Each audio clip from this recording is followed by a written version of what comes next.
My 30th birthday was an ordinary day.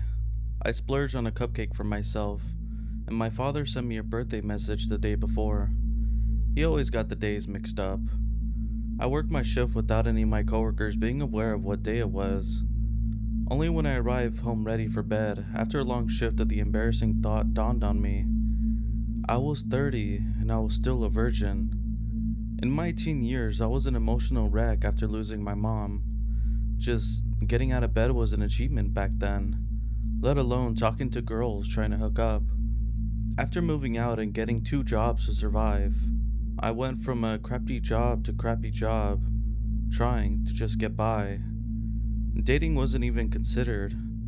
I wondered if I was just the type of person alright with being alone. If I had a good job and the security to spend time looking for someone, I might find I was alright by myself. That night, with a few hours of my birthday remaining, I wasn't thinking of that idea. I was only thinking about how people would judge me if they found out about my sorry state of a dating career. I was getting older. If I kept putting off trying to find the right time to find someone, that might never happen, and I would die with no one at my funeral. I decided then I would sign up for some online dating sites and see what happens. I might find someone, I might not. I wanted to at least be rid of the black mark on my character that was my V card, even if I had no clue how to go about it. The next 2 weeks, I was signing up for a few dating sites and apps to get no responses. I was not a catch, so I wasn't really expecting much. I'm a little shorter than average. I have a common looking face and not much going on job wise. I didn't really have much to offer in a relationship, and if girls wanted a quick hookup, they literally had thousands of other guys to choose from. I was in shock that after 2 weeks, I received a notification from a girl I matched with. She was cute and way out of my league. At first, I thought she was a bot. However, her profile checked out. She was real, and for some unfathomable reason, talking to me. I still wondered what the catch was. I agreed to meet up for a coffee on the next Friday night to see where things would lead. If she was using a very flattering angle or outdated photos, I would see her. She was very nice and easy to talk with. Being pretty was just a bonus. I have gone on dates before. I barely consider them dates though. Some coffee with a female friend or some hangouts with them. It never really went anywhere. Having a real first meetup with a girl made me extremely nervous. Before meeting, I had slipped at some of my flaws and lack of experience, but somehow, she still wanted to meet. If she found me too underwhelming after coffee, there would be no hard feelings. She showed up on time and saw me at the table and gave us a big smile and wave. She was tall, thin, and had the cutest shade of red hair and perfect teeth. Yet again, I wondered why a girl like her ever agreed to see me. The moment she sat down, the awkward tension I expected wasn't there. We spoke as if we knew each other for years. Looking back on our date, I realized we talked like old friends. I never expected this to go beyond a date, so there was no hinting or flirting. Just two people having a very nice chat over coffee. That friendly atmosphere must have been the thing that got me an invite to go out for some dinner after. I was free and I agreed. It wasn't anything special. We bought some fast food, brought it to a park to sit and eat while the sun set. I sensed that Vicky enjoyed spending time with someone who wasn't trying to take her home. I guess I'm old-fashioned and thought that sort of thing should be hinted at when you got to know each other a little bit more. Heaven forbid someone ever make that suggestion of such a thing on a first date. After we finished eating, I realized after talking to her for at least 2 hours, I didn't really know much about her. She seemed a little bit pressured in her job, stating she wasn't suited for anything else, but never told me what that job was. The sun set while we ate. I didn't want her alone in the dark, so I offered to walk her to her car, or to the bus stop if she took one to the coffee shop. Standing under a park light, she shuffled her feet along, looking like she was trying to debate something. Could you just walk me home? I can cut through the park, but it's pretty scary at night. Vicky asked, head down, looking shy. Oh, yes, of course. I took a risk and offered her my hand. She gladly took it. The park was fairly large. The path cut through some dense woods. Once you got off the trail, you could get lost easily and could walk for hours without getting out and back into town. It was also a popular place for homeless to set up small living areas.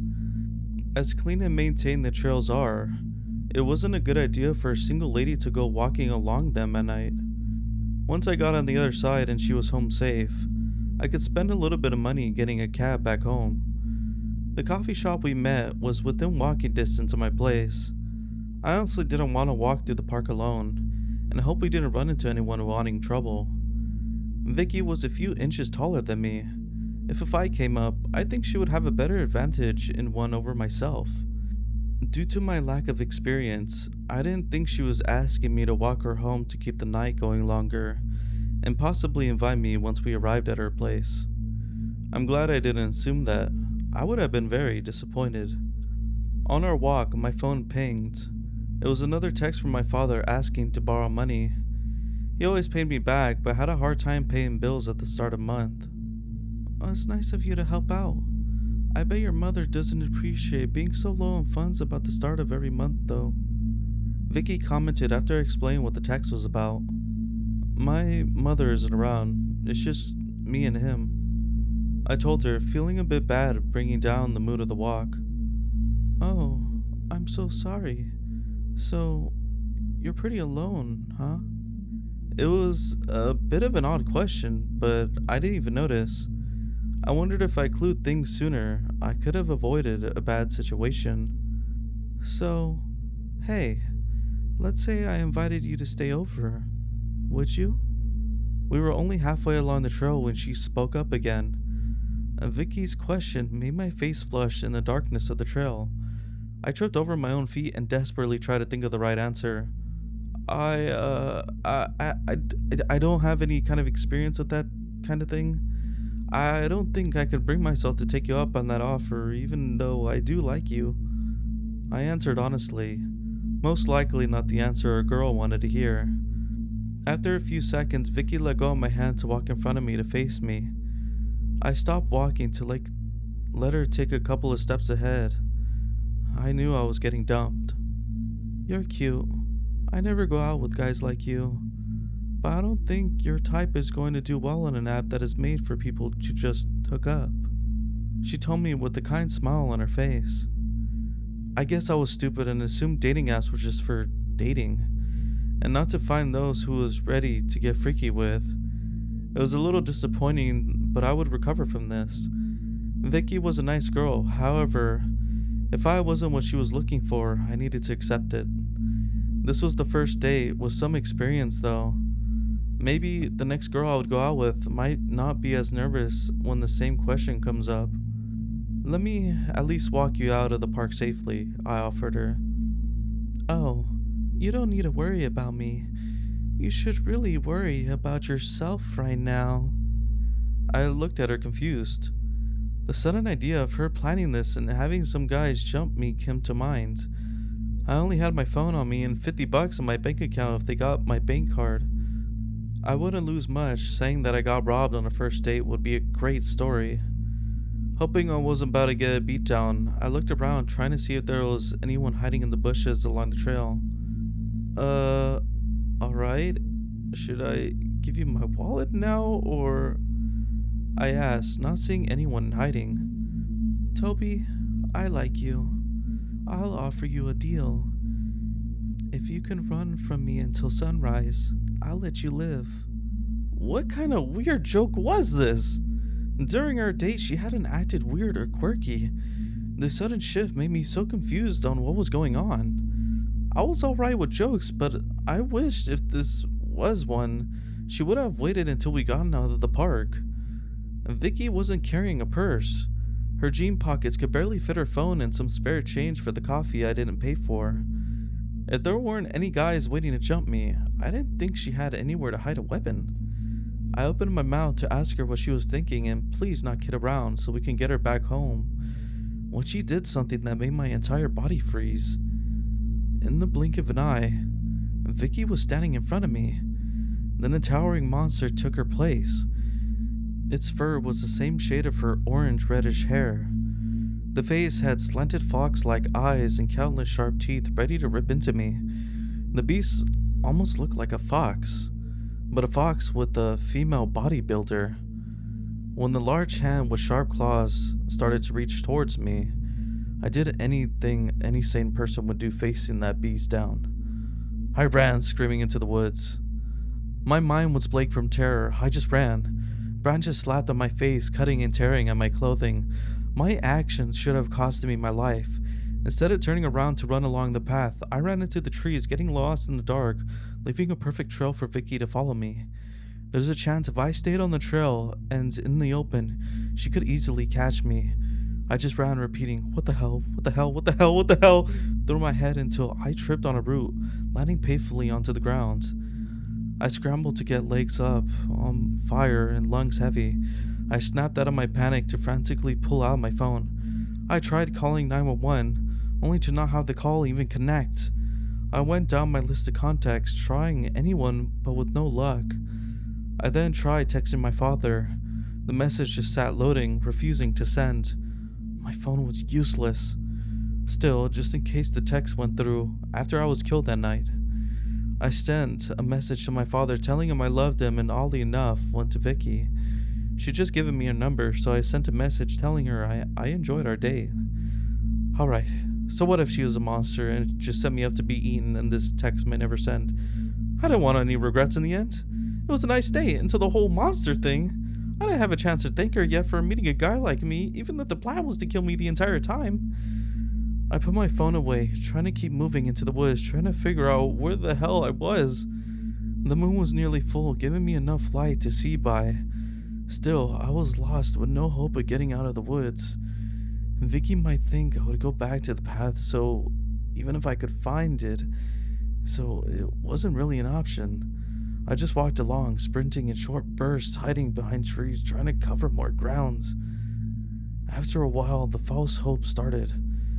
No sounds came from the trees, making me think I somehow gone away from her. Right then, I thought I might make it. I heard a boom cackling laugh, sounded as if it was surrounding me. A laugh a hyena would be jealous of. I darted around, sweat drenching my back. She could be close by. In the dim light, I saw a small burrow large enough for me to fit inside. Without a second thought of what kind of animal could be inside, I squeezed myself into the tight space to buy myself more time. I checked my phone again quickly to see none of the messages had sent yet, and still refused to connect. I stayed in that little tunnel, breathing in the scent of dirt with roots driving into my back. Again, a hint of hope came. "Playing hide and seek, are we?" Vicky's voice came sounding so close and distorted, being spoken through her dangerous mouth. I forced another yelp of fear down. I curled up, looking outside to see anything from the small opening. If she found me, it would be all over. I couldn't go further in. She could just grab me and drag me to my death. "I'll count to 10, and then I'll start looking." My heart threatened to beat out of my chest. I couldn't give in to fear. I needed to stay calm and think. As she counted down closer to 10, I lost more of my control. There was no options for me. She was bigger, stronger, and hungry. If I ran, she would catch up to me. I stayed. She would drag me out, kicking and screaming. Suddenly, I wondered how she hadn't caught me yet. What was the point of counting down if she knew where I was? Vicky was playing with me, holding on to the fact that if I could just keep out of her grasp for a little bit longer and let her play this game, then maybe I might think of a plan later. Right now, I needed to run. 9, 10. The moment she counted to 10, I darted out from my little hole and tossed a rock as far as I could. By some miracle, I saw her shape darting through the woods towards where I heard the rock fall. Vicky had known the vague area I was in and ran towards the sound of the rock bouncing off a tree. I gave it a second before darting off as quickly as possible away from where she was running. I heard her turn around, so I picked up another rock to throw it, hoping it would fool her a second time to possibly give me enough time to run. I don't know if it worked, or if she was just letting me get away. Hours passed as I aimlessly ran through the trees. I lost a shoe at some point, my clothing completely covered in dirt and face scratched up from the branches. Sunrise was still too many hours away. I sensed Vicky was nearly done with our game. If she got close to me again, she may put an end to everything. In my exhaustion, I didn't realize I had stumbled out of the woods and onto the brick path of the park for a few seconds. I gasped, feeling exposed in the open, and darted back behind a tree. Things suddenly were looking up for me. I knew where I was. Only a 5-minute walk to the park entrance, and a few more minutes walk away from an all-night fast food place. The same place we'd gotten our dinner from hours before. I debated on what to do. She might know I would try for the easy escape. She could be waiting at the park entrance for me. Let's just say it wasn't a trap, and somehow I did get to the fast food joint. What if she found me and killed the person who could help me? Was I alright with someone else getting involved? What else could I do? It was only a plan I could think of. I was most likely gonna die anyway. Might as well attempt to get some help. Creeping along, I stayed behind as many trees as possible while keeping an eye on the trail. So close. 4 more minutes. 3 more minutes. 2 more. I stood, looking around when I hit the edge of the woods. The park entrance stood open and empty. I needed to get ready to run. This would be my final mad dash, and all I needed was the strength that I could get. A warm breeze blew, ruffling my hair on my neck. Too warm. And just on my back, without the leaves on the trees surrounding me moving, my entire stomach felt like it dropped me to my feet. Without being able to stop myself, I turned head to head to be faced with a set of slanted, gleaming eyes. Vicky somehow silently crept up behind me. How she moved that massive body without a single sound was beyond my knowledge. And again, I wasn't thinking. I just screamed again, nearly pissing myself, and bolted. She opened her mouth to snap down on me, only catching my jacket, ripping a piece off. I flew towards the park entrance, the hot breath on my heels. Her cackling laugh made my adrenaline move my legs faster than they ever moved in my entire life. I had no plan beyond getting out of the park. For some reason, I thought if I could just run through the stone archway, I would be safe and the monster of a date would just disappear. I almost made it. Just as I got through the arch and collided with someone, my ankle twisted painfully as I slammed onto the ground, skidding to a top on the hard pavements. I tried to stand back up, but the pain in my ankle kept me to the ground. My body was out of oxygen and needed to rest. Dizzy from the fright, my eyes went over to see where Vicky was. The person I run into was short with a black hoodie on, the hood covering their features. I knocked them down in my haste. There was no time for them to warn them as Vicky's snout poked out from the entrance, sniffing the air. I needed to do something. If I didn't, that person, perhaps the teen, would be eaten. Mind you, if she was busy with them, I then may be able to have a chance to get away. I felt sick even considering that option. Unable to move from the stressful night, my body made the choice. She looked down at the person, drool starting from the pool from her mouth. She looked in glee over her surprise snack. Bending over, she made her mouth snap to her frightening jaws around the boy. But when the boy spoke, and it made her sharply pull back in shock. "Oh, hello, Vicky. What's going on?" The boy asked, standing up, brushing himself off. They knew each other. What the hell was going on? My king, what are you doing here? Oh, that dirty human knocked you over. I'm so sorry for not eating him sooner. No, really. What the hell was going on? Oh, for a brief moment, I thought this kid could help me. That hope quickly got crushed. Oh, don't worry about it. I was in the area for something else. I have these gummy candies I know you like, and I figured I'll drop by and see you. Go ahead and finish with your date. We can catch up after. I should have ran into this brat harder. How dare this short, soft-spoken boy sign my death warrant? I got up, trying to hobble away, but my ankle screamed in pain as I slowly took a few steps from these two. Vicky closed the gap between us in 2 long strides. Once again, her mouth opened wide and I was ready to bite me in half. I smelled their musty breath while staring down at the hundreds of razor-sharp teeth. This simply wasn't fair. I can't believe I'm gonna die a virgin. I was going to have some last words. It may as well be the regret of what got me into this situation. I just wondered how many other people got into bad situations because they were so desperate not to be judged by society for something that literally doesn't matter.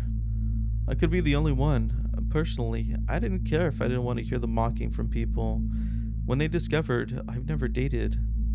What did he say? Vicky froze when the boy spoke. Her mouth still open, ready to snap. I collapsed on the ground, staring up at her. For some reason, she looked scared. Oh, I guess I made a mistake with this date? No harm done. Let's just send him on his way. Vicky sounded nervous. She took a few steps away from him, large clawed hands in front of her fidgeting. Did she really not know the fact until this moment? The boy asked. Dark Hood turned and addressed me. Well, I made it pretty clear without using the word yet, but my mouth was suddenly dry. How many times have my brain failed me in hopes to get me raised to shot down? Vicky, did you not really know? He asked, slowly looking at her. I swear, it was just a mistake. She replied, hands raised with a desperate voice. The boy walked over to me and took his hood off. White wavy hair spilled out, aside from his red eyes that looked like a normal kid, and not something a beast like a Vicky would be scared of. Do you have a phone? He asked me. How would giving him my phone hurt? I took it out from my pocket, handing it to him with a tremble, and Vicky let out a screech of fear. On her powerful animal legs, she bolted down to the block in half a second. The boy held out my phone, screen directing her towards her fleeing. She's grounded, he commented in a bored tone. Vicky let out a horrible twisted screech as a cackling light shot off from the screen wrapping around her. Her massive frame was tangled in the light that dragged back towards us. My jaw dropped when I saw her getting sucked into the screen along with the strange light while digging deep claw marks into the pavement trying to get free. When she was finally inside the phone, the boy flipped it in his hand at once and shoved it into his hoodie pocket. What? My voice roughed and crackled. I had so many questions but could only get the one word out. I guess I should tell you a little. Vicky, well, she lures in nasty men to eat them. It's against her rules to eat virgins. She targets the nastiest of guys you find online. Virgins taste really good to monsters like her, so she must have tried to eat you thinking she would have gotten away with it. He let out a long suffering sigh. I wanted to keep him around for a bit longer to learn more. I was shaky from my ordeal, not really being able to let alone talk. He noticed and shook his head a little. You could have just hired a girl to hook up with you to make you less appealing to monsters, but you also have a rare blood type that they really like too. A double whammy making you super tasty and appealing. Also, the next thing was supernatural creatures. Once you survive one, you normally don't the next time. The next time? Yeah, you most likely are going to be eaten by something in the future. Make peace with that. Vicky is just going to be sealed away for a few months, but once she gets out, she won't mess with you. Something else is... Oh, you need a new phone to replace this one. He took the phone out of his pocket and swiped the screen to stoop in my contacts. Toby, is it? I'll send you a new phone. I felt my face flush when I thought he would read my text when I thought I was able to die. He paused, looking down at the text that didn't go through to Vicky. I wanted to snatch it out of his hands, and yet didn't want to touch the phone. That's it? Can't you do anything else for me? I begged, tears threatening to take over. No, sorry. Tough luck. I may be the king of things in the dark, but I'm not going to stop them from rightfully having a meal.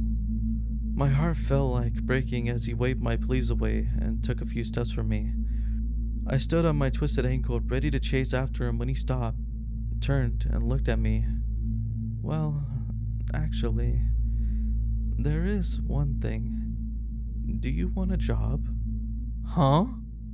Because of the miracle of knocking over that boy, I lived through the night. I learned his name was Ellie, and a huge deal in the world of monsters. I almost felt bad for knocking him over. Almost. The job he offered me was a mailman position. He told me I would most likely die in that job, but would last a little longer in a protected organization than on my own as a tasty snack ready to be eaten up. The job paid better than my current one, so what the hell? I might as well take it. As promised, a new phone arrived for me. It had all my contacts and information transferred over onto it. But the phone case was pink for some reason. I kept it on, fearing removing it would insult the boy who had arranged the phone for me. The uniforms and blank swipe card came next. While waiting for more information about my new job, I researched the hell out of supernatural creatures and cryptids. Most of that information turned out to be useless though.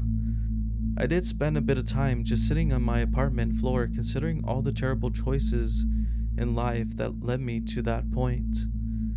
Still, a new job that pays the bills is much better than being eaten by your first date.